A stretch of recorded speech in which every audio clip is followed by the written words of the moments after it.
Olá, bom dia, boa tarde ou boa noite, dependendo do horário em que você está assistindo esta videoaula. Exatamente, mais uma videoaula de Química aqui no canal Pedro Sami. E nessa videoaula nós vamos estar corrigindo uma lista de exercícios de revisão para os alunos da terceira série 3001, o terceirão, olha o lobo aqui, do Colégio Andrade de Figueiredo, o CAF, localizado aqui em Macaé. Então, se você é um aluno da terceira série, meu conselho é que você confira as respostas que você mesmo deu aí, porque a lista de exercícios de revisão neste bimestre funcionou como ponto de trabalho, e à medida que você vê o que você acertou e o que você errou, você acabe aí refazendo a lista, né, tirando suas dúvidas e estudando para a nossa prova. Bom, gente, então, sem mais delongas, vamos falar sobre os assuntos que vão estar sendo abordados nessa lista.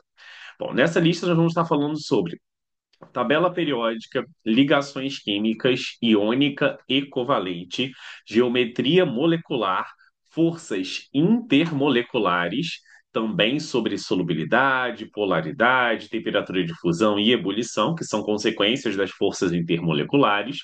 Na parte de química orgânica, nós vamos estar falando sobre identificação das funções orgânicas oxigenadas, reações de esterificação e também identificação de funções orgânicas nitrogenadas, além de isomeria. Bom, é muito conteúdo, né, gente? Então, se você quer aprender comigo através dessa videoaula de revisão, mas você não é um aluno desse colégio, você também pode fazer o download dessa revisão que vai ficar fixada aí no primeiro comentário logo abaixo desse vídeo. Agora sim, vamos começar a nossa primeira questão. Vamos lá, deixa eu projetar aqui. Lembrando que você pode pegar e fazer o download primeiro, fazer a lista por conta própria e depois acompanhar a videoresolução. Bom, gente, a primeira questão diz o seguinte: o cobre participa de muitas ligas importantes, tais como latão e bronze. Ele é extraído da calcocita Cu2S por meio do aquecimento em presença de ar seco, de acordo com a equação. Então tá aí a equação, e ele pergunta o seguinte: classifique o tipo de ligação presente em cada uma das substâncias que aparecem na reação. Então ele quer o tipo de ligação. E aí existe ligação iônica, covalente e metálica, né? Então hoje a gente vai estar falando sobre as três. Bom, para eu saber o tipo de ligação, eu tenho que saber a classificação dos elementos. Por isso tem uma tabela periódica logo aí do lado. Então, a primeira substância aqui, ó, é o Cu e o S. Se você for verificar na tabela periódica que aparece aqui do lado, há essa divisão de metais, que são todos aqueles que estão à esquerda, e os ametais, que são todos aqueles que estão à direita, certo? Então, o cobre, ele aparece aqui, ó, ele é um metal, e o enxofre, ele é um ametal. Então, a princípio, eu teria no Cu2S uma ligação chamada de iônica. Então, vamos lá, bota aqui assim, ó,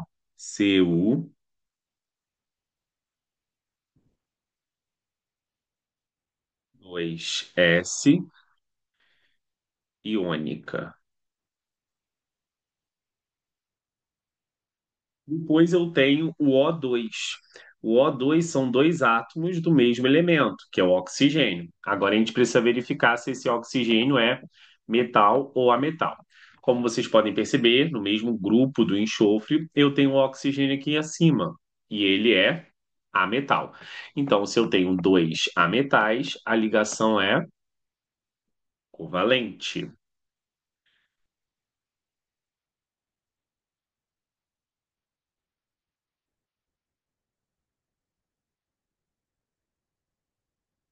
Aqui nós temos dois Cu. Você despreza esse 2 aí, que é apenas para fins de balanceamento. Então tem o cobre puro.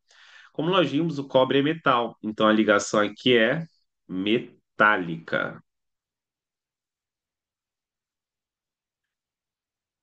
Para finalizar, nós temos o SO2. Tanto o enxofre quanto o oxigênio são ametais. Então aqui a ligação é covalente. Então, para a gente ficar bem claro em relação a isso, iônica, metal mais ametal, anotou? Covalente, ametal mais ametal ou ametal e hidrogênio, anotou? Cobre, metálica, porque é metal mais metal, ali eu tenho infinitos átomos de cobre, e o SO2 também, novamente covalente, por ser ametal mais ametal. Bom, vamos agora então à nossa segunda questão que aparece aí na sua tela e ela diz o seguinte: o carvão foi uma das primeiras fontes de energia e em pleno século XXI ainda é muito empregado.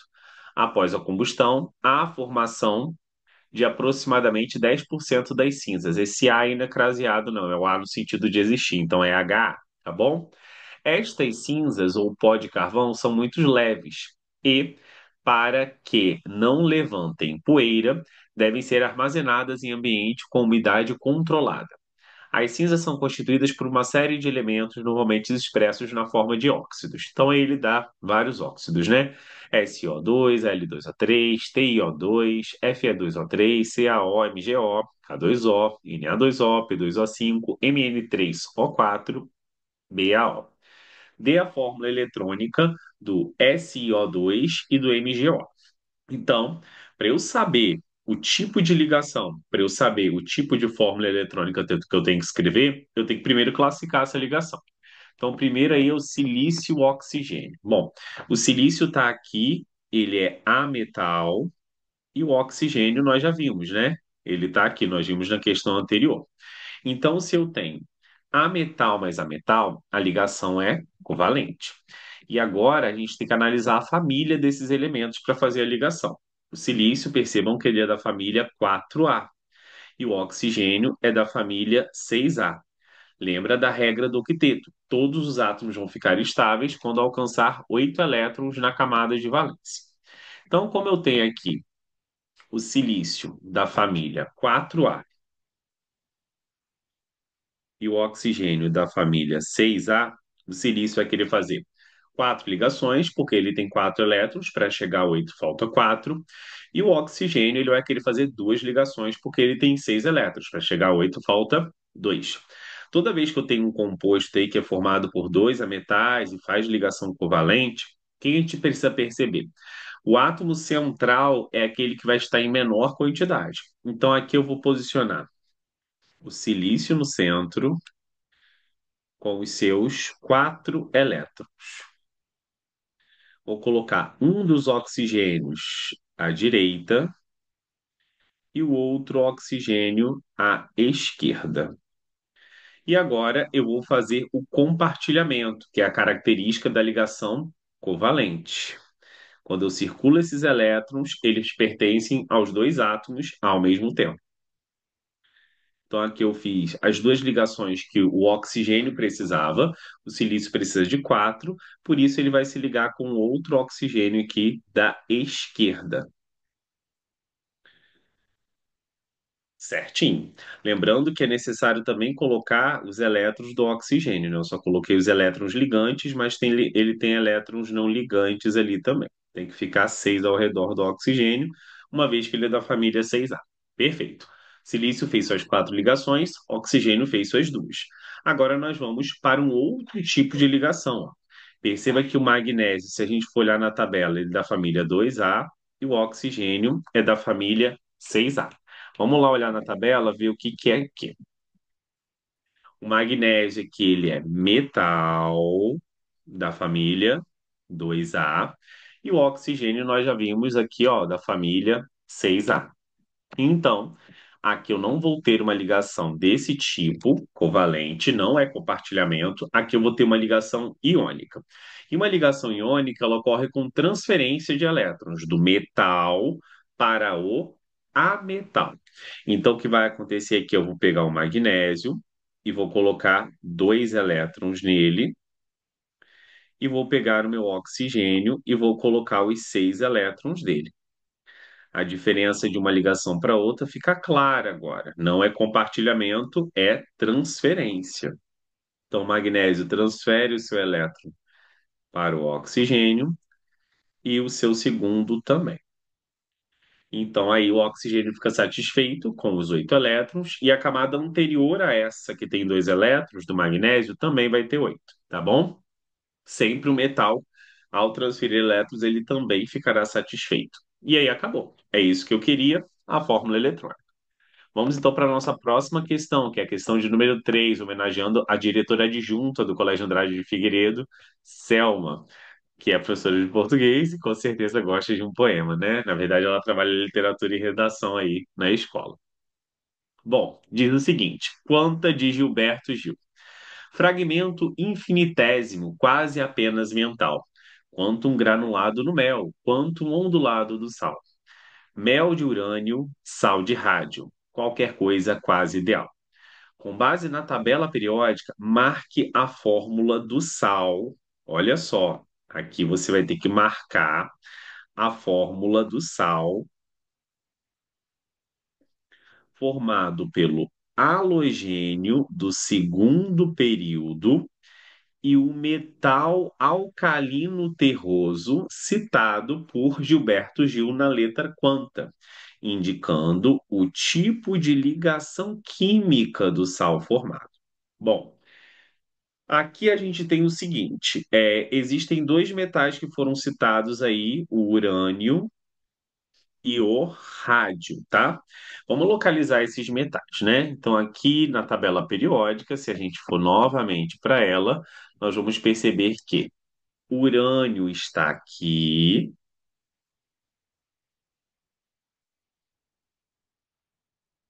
e o rádio ele está aqui no final. Bom, o rádio ele é um metal da família 2A da tabela periódica. E todo metal que é da família 2A, essa família aqui é a família 2 metais alcalino terrosos. E assim, eu vou sinalizando uma coisa para alunos que são do CAF e alunos que estão acompanhando essa videoaula do meu canal.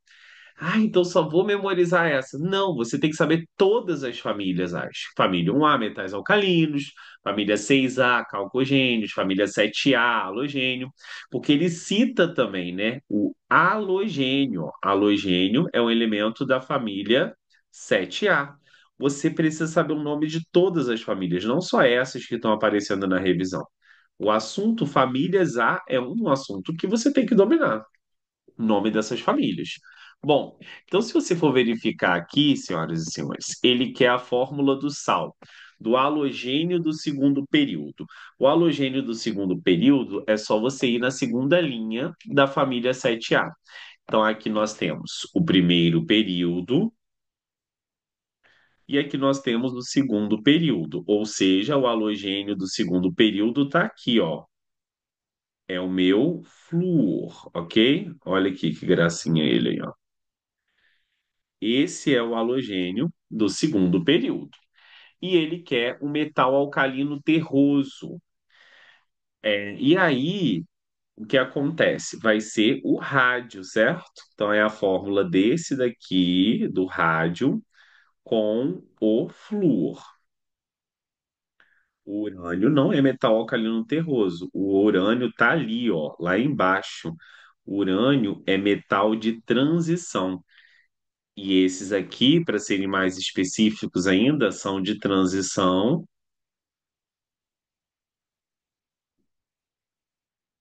interna.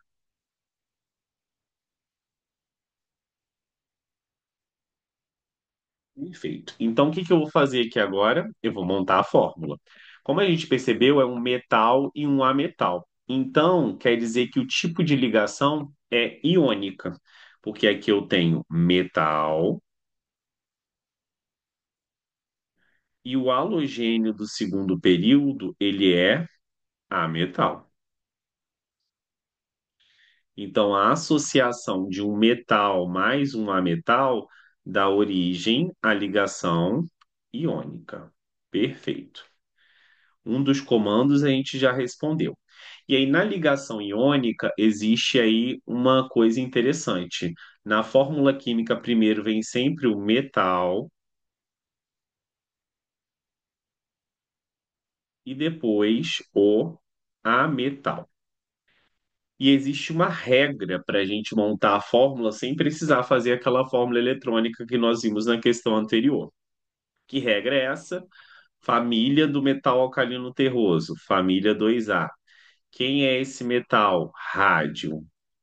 Então quer dizer que o rádio vai dar origem a um cátion, porque nós vimos que metais perdem com a carga mais 2.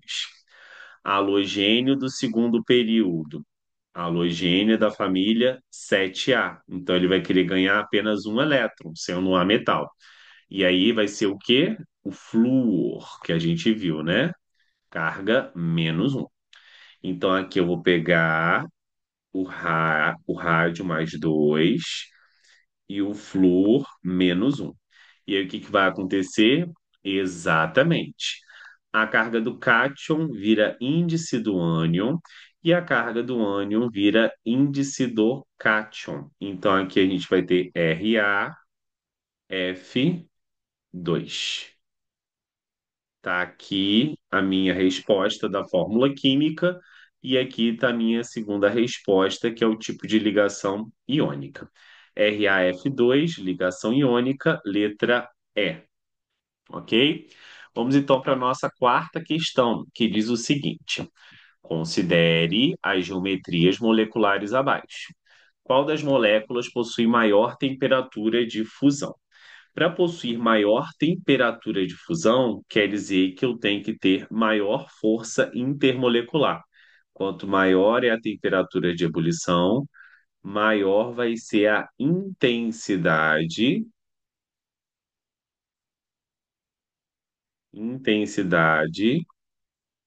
da força intermolecular.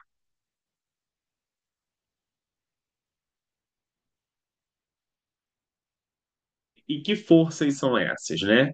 Nós temos aí três possibilidades. Eu posso ter o que nós chamamos de dipolo induzido,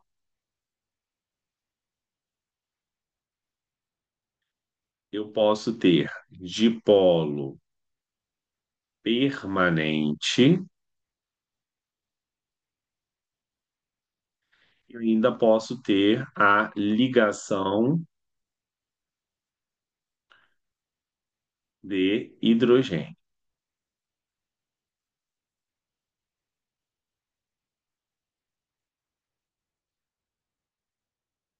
Cada uma delas vai acontecer com um tipo de molécula. E a geometria vai influenciar nisso. Por quê? A dipolo induzido, ela vai estar acontecendo com moléculas apolares.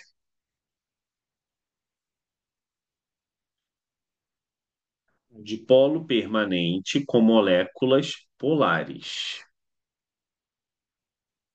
E a ligação de hidrogênio é quando eu tenho um átomo muito eletronegativo, como flúor, oxigênio ou nitrogênio, qualquer um desses três ligado diretamente a hidrogênio.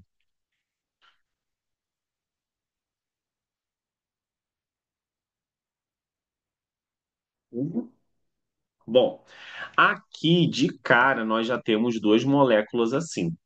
Nós temos a água, que vai fazer pontes de hidrogênio, ó, tá aqui. E nós temos a amônia, que também vai fazer pontes de hidrogênio, correto? Então, essas duas são as candidatas para terem maior temperatura de fusão. E essa questão da polaridade, professor, vamos aproveitar ao máximo a questão. Eu sempre vou traçar a polaridade como consequência da eletronegatividade. A eletronegatividade, ela varia para cima e para direita. Essa é a propriedade periódica que vai traçar os vetores para saber se a molécula é polar ou apolar. Então, entre o hidrogênio e o oxigênio é mais eletronegativo, vetor para ele, vetor para o oxigênio. De cada ligação, nós traçamos um vetor. E aqui nós temos um vetor resultante para cima. Então, essa molécula aqui, ó, ela é polar. Aí você vai falar assim, então ela faz de polo permanente? Não. Ela é polar, não deixa de ser, ela é solúvel em água, porque ela é a própria água, né? Mas se fosse outra molécula que também fosse polar, ela seria solúvel em água, porque nós vimos que a água é polar, só que ela vai fazer o quê? Ligação de hidrogênio, porque ela tem o quê? Flúor, oxigênio ou nitrogênio ligado a hidrogênio. Ela tem oxigênio ligado a hidrogênio, tá? Agora, o CO2, tem geometria linear, a eletronegatividade parte aqui para o oxigênio, e aí esses vetores, o que acontece com eles? Eles se anulam. Quando os vetores se anulam, a molécula já é classificada como apolar. Aqui novamente, vetor para o nitrogênio, vetor para o nitrogênio, que é mais eletronegativo, ele está mais para cima, mais no sentido daquelas orientações ali, né, que eu acabei de colocar. Então, meu vetor resultante vai ser para cima, então essa molécula é polar. Para finalizar, vetor para o flúor, vetor para o flúor, vetor para o flúor. Esses vetores vão ser o seguinte: esses dois vetores somados aqui, esses que estão na diagonal para baixo, vão dar um vetor resultante para baixo, só que esse vetor resultante para baixo, ele vai se anular com o outro que está aqui para cima. Então, essa molécula vai ser apolar. Então, acabamos de ver que as duas que vão ter maior temperatura de ebulição, nem precisaria traçar a polaridade, são as que fazem ligação de hidrogênio. Se não tivesse moléculas que fazem ligação de hidrogênio, teria que traçar a polaridade. Então, tá aí, tá? Agora, qual delas vai ter a maior temperatura de fusão? Um outro critério, além da força intermolecular, é a massa. Quanto maior a massa, maior a temperatura de fusão. Então, a temperatura de fusão e ebulição, elas são influenciadas também pelo critério da massa. E para isso que nós temos a tabela periódica. Você vai fazer a massa da água e depois vai fazer a massa da amônia, né? Então, a massa da água aqui, se você for verificar lá na tabela periódica, o hidrogênio tem massa 1, como eu tenho 2 vezes 2, o oxigênio 16. Então, aqui a água possui uma massa de 18, correto? Agora nós vamos para o quê? A gente vai para o NH3, para a amônia. O nitrogênio tem massa 14, cada hidrogênio tem massa 1 vezes 3. Então a amônia vai ser igual a 17 gramas por mol.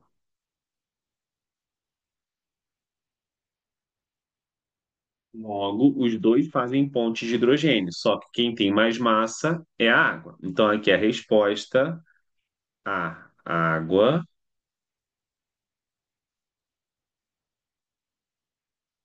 H2O possui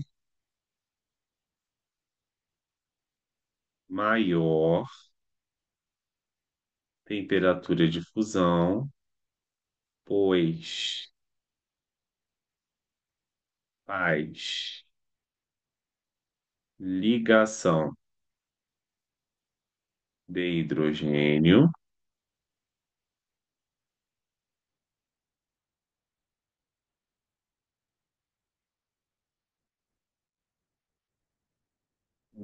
e possui maior massa molecular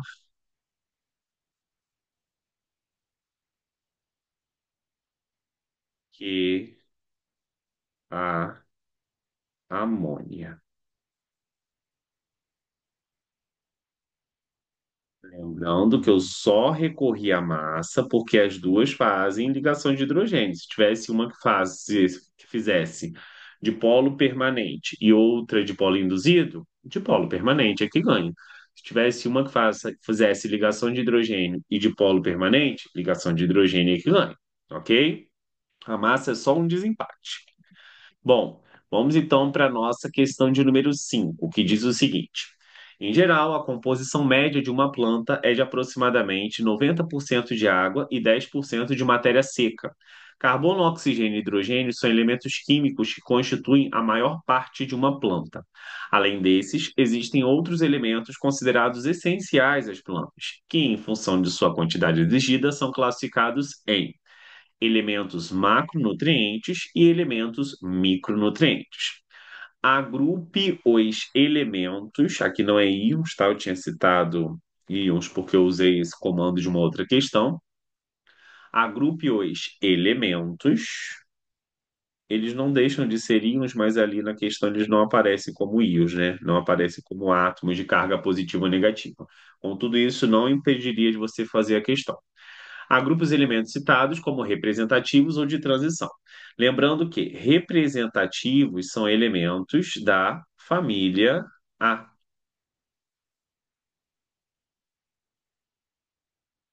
Já os elementos de transição vão ser elementos da família B. Então, quais são os elementos da família A? Representativos. Você vai ter que olhar lá na tabela periódica. Eu só vou baixar outra tabela periódica, porque aquela eu já arrisquei bastante. Então, só um momento aqui. Deixa eu pegar nas imagens.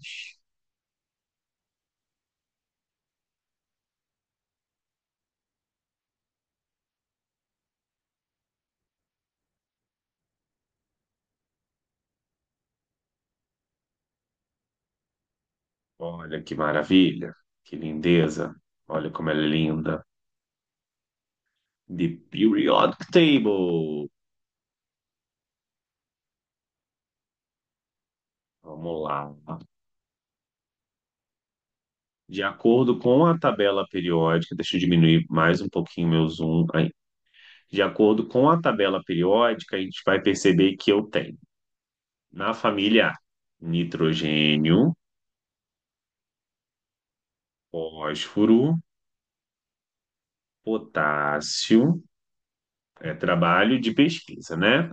Vamos lá. Aqui, nitrogênio, fósforo, potássio, cálcio, magnésio e enxofre. Vamos lá. Cálcio, magnésio e enxofre. Todos esses são da família A, né?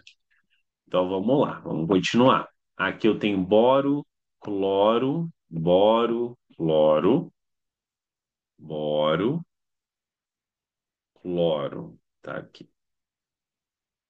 Todos esses são da família A.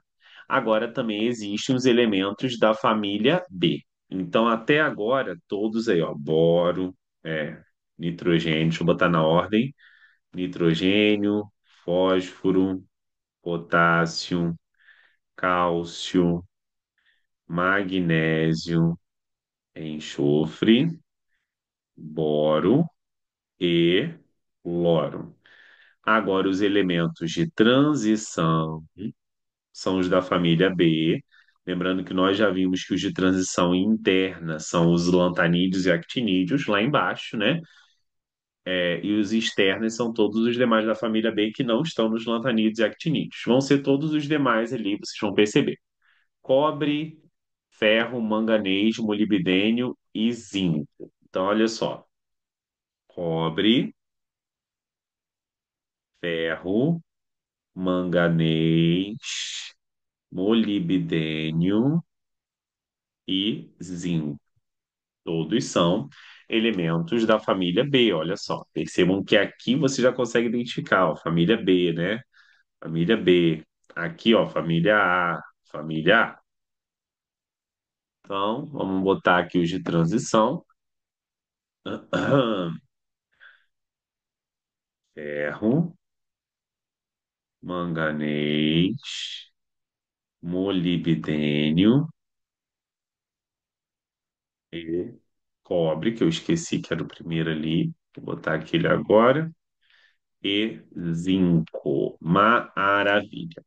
Identifique dois metais alcalino terrosos e um halogênio. Já vimos na questão anterior que metal alcalino terroso é o elemento da família 2A e halogênio é um elemento da família 7A.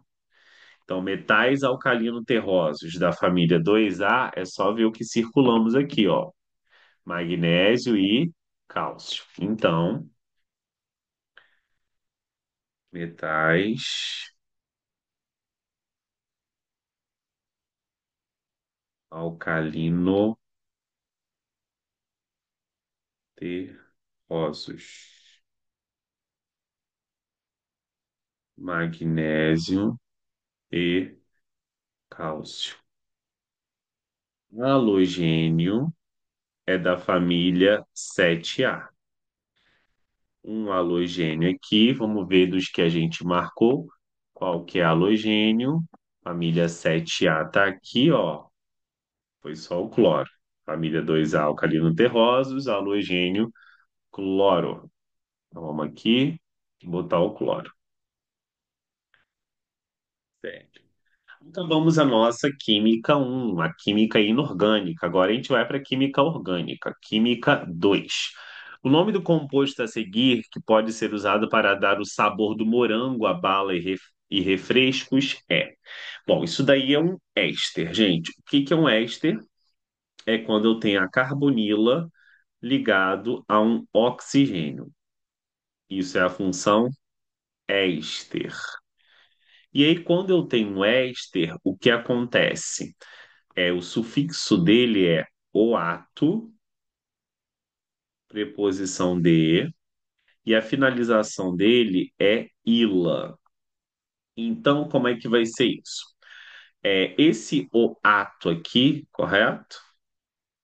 É tudo que eu tiver antes da carbonila. É toda essa cadeia aqui, ó, que contém a carbonila.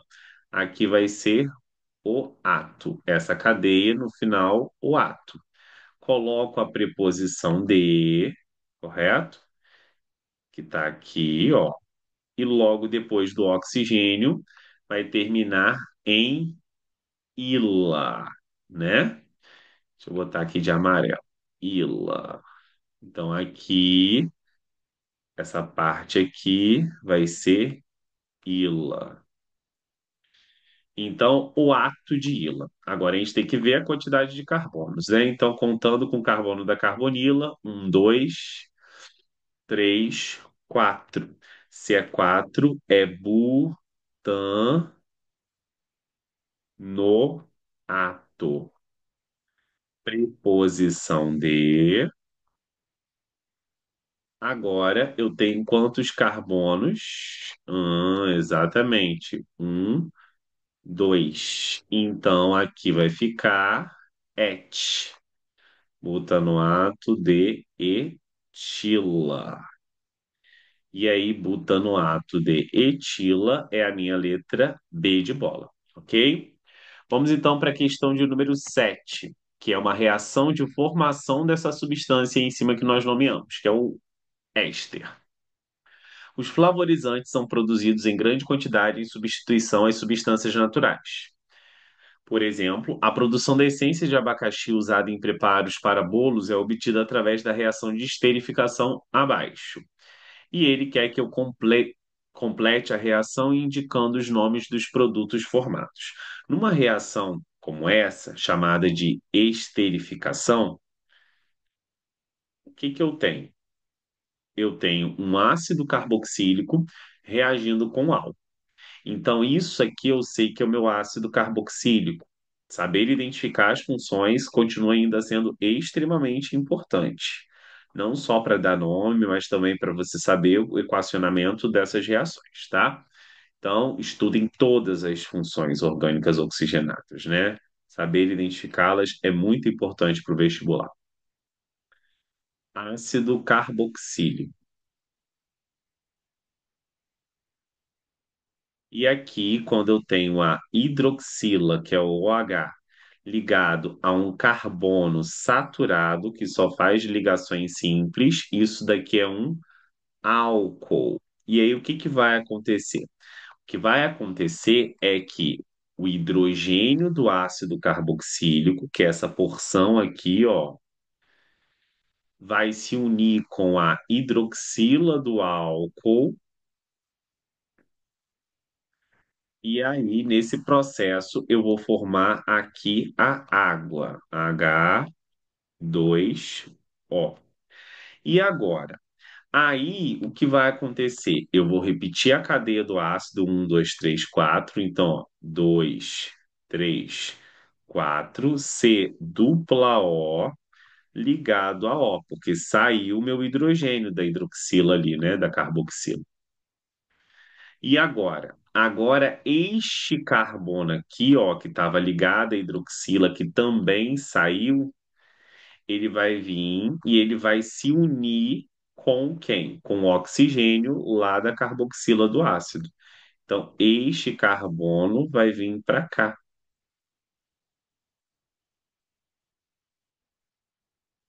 E aí, obviamente, esse carbono não está sozinho, ele está acompanhado de um outro carbono aqui também, né? Então, o que vai acontecer, ó, é que esses dois carbonos vêm para cá, tá vendo? E aí eu tenho meu éster. E como nós vimos, essa parte aqui é o ato,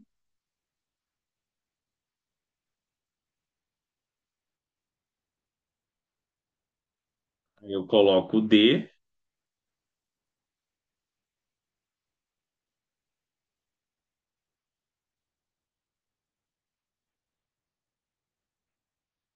aqui no final, ila, correto? Então vamos lá, completei a reação, agora o nome dos produtos. Esse cara aqui tem quantos carbonos? Vamos lá. 1, 2, 3, 4 carbonos novamente. Se tem 4 carbonos, butano, ato de etila. Obviamente, se tivesse um radical nessa cadeia, você teria que citar o radical, né? 3-metilbutanoato, 2-metilbutanoato, correto? Lembre-se disso. Agora a gente vai para o quê? Para outra substância que é formada, que é a água. Olha que maravilha. O water, certo? Vamos então para a nossa questão de número 8, que diz o seguinte: os compostos orgânicos oxigenados estão muito presentes em nossa vida. Considere os exemplos a seguir.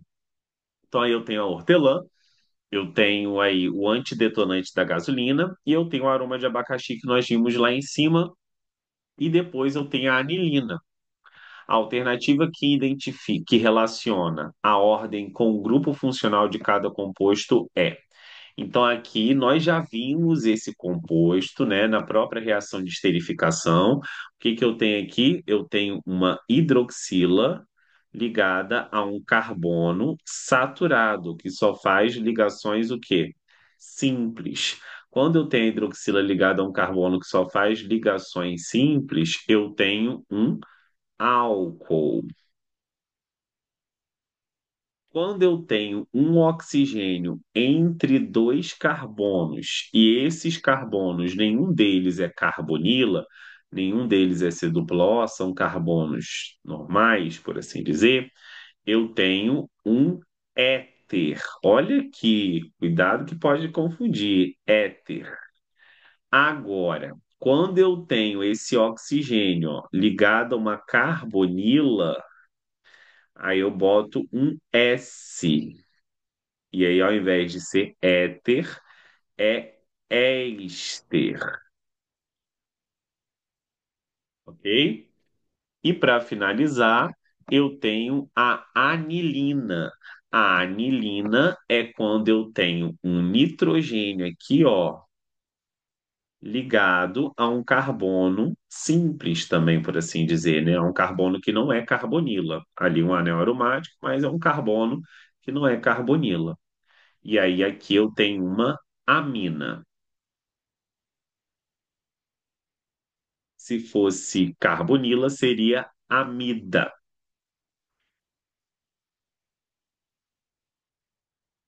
Então a alternativa seria álcool, éter, éster e amina. Letra D de dado. Bom, vamos para a nossa próxima questão. Estamos partindo para o final. Questão de número 9. As duas últimas questões são de isomeria. Pesquisas recentes comprovam a ação antisséptica do óleo essencial de lipacidoides, alecrim, que atuou contra o dor dos pés e das axilas. Os principais constituintes do alecrim, isolados por pesquisadores da UFC, são mostrados a seguir. Identifique a opção que se relaciona corretamente com as estruturas um e 4.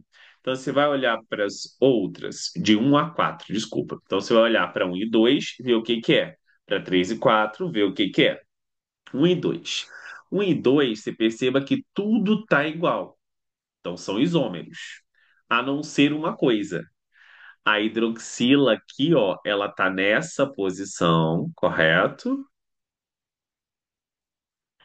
E aqui, ó, ela passou para essa outra posição.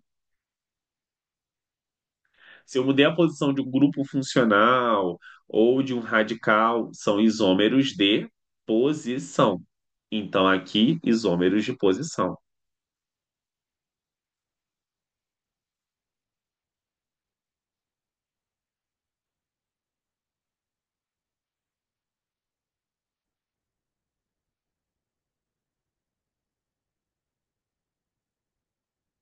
Agora, o 3 e o 4, eu tenho o seguinte.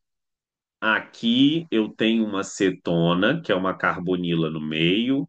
Aqui também eu tenho uma cetona, que é uma carbonila no meio. Os dois têm cetona. Tranquilo, né? Lembra que isso aqui são cetonas. Essa parte aqui eu só estou falando só para vocês lembrarem de identificar grupos funcionais. Mas eu tenho que ver qual é a diferença entre as moléculas, né? Esse caso de isomeria são casos que eu tenho que identificar a diferença. Aqui a diferença é o quê? A diferença vai ser que aqui eu tenho uma hidroxila, que é um OH, ligado a um carbono saturado, um carbono que só faz ligações simples. Não é o anel aromático aqui, ó. Aqui é um carbono saturado. Isso aqui é um álcool. E aqui eu tenho um oxigênio entre dois carbonos, entre esse carbono e esse outro aqui. Isso aqui é um éter. Então, quer dizer que eu tenho isômeros de quê? De função. Então, a minha alternativa correta vai ser posição, função, letra D. É, um parêntese importante sobre os isômeros de função é saber os pares deles, né? Então, por exemplo, eu tenho sempre isomeria entre álcool e éter, isomeria de função, entre aldeído e cetona, e entre ácido carboxílico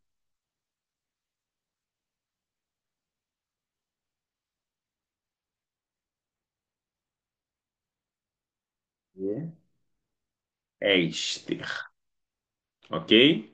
Então tem que saber reconhecer essas funções, lembrando que na cetona a carbonila está no meio e no aldeído a carbonila está na extremidade, então tem que lembrar do reconhecimento das funções. Ah, você não viu isso? Vai lá para o caderno dos reconhecimentos das funções e estude, senão você não vai conseguir identificar nenhum isômero de função.